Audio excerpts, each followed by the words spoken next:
మధ్య చూస్తే చిన్న పిల్లలు మొబైల్స్‌కి అడిక్ట్ అయిపోయి, అడిక్ట్ అయిపోయి వాళ్ళు కూడా ఎక్కువ ఇట్లా హ్మ్. చేస్తా ఉంటారు. అంటే అది ఫ్యూచర్‌లో ఏమైనా ఇబ్బంది ఉంటదా సార్ యెస్. వాళ్ళకి? అదంతా ఒక వాళ్ళకి గూడా అబ్నార్మల్ పొజిషన్‌లో ఇలా కంటిన్యూస్‌గా చూస్తా ఉంటే, ఆ! వాళ్ళకి గూడా ఈ మొబైల్ సిండ్రోమ్స్ అనమాట. మొబైల్ నెక్ ఓహ్! సిండ్రోమ్. సో, దానివల్ల ఈ ఏరియాస్‌లో అంతా ఓవర్‌గా స్ట్రెచ్ అయ్యి మజిల్స్ హ్మ్.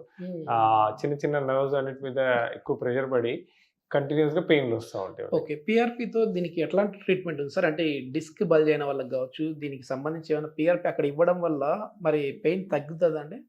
ఒకటేంటంటే అండి, దీంట్లో 2 రకాలుంటాయి. ఒకటి మనకి డిస్క్ ఎప్పుడైతే డీజనరేట్ హ్మ్. అయితుందో, హ్మ్. ఆ డీజనరేట్ అయ్యి ఆ డిస్క్ స్పేస్ నారో అయ్యి పెయిన్స్ రావడం ఉంటాయనుకోండి. Hmm. Hmm. So, intradiscal PRP. Intradiscal PRP ఇయడం వల్ల ఆ డ్యామేజ్ అయిన డీజనరేట్ అయిన డిస్క్ మళ్ళా కొద్ది వరకు పెరిగి నొప్పులనేది తగ్గుతుంది. ఓకే. రెండోదేంటంటే మన స్పైన్‌లో చూసినట్టయితే అపార్ట్ ఫ్రమ్ వర్టిబ్రల్ బాడీస్ ఇవన్నీ చిన్న చిన్న జాయింట్స్ ఉంటాయండి. Facet joints. ఓకే. ఓకే. ఈ ఫేసెట్ జాయింట్స్ కూడా అరిగిపోయే ఛాన్స్ ఉంటది. హ్మ్. వయసు హ్మ్. రీత్యా అరగొచ్చు.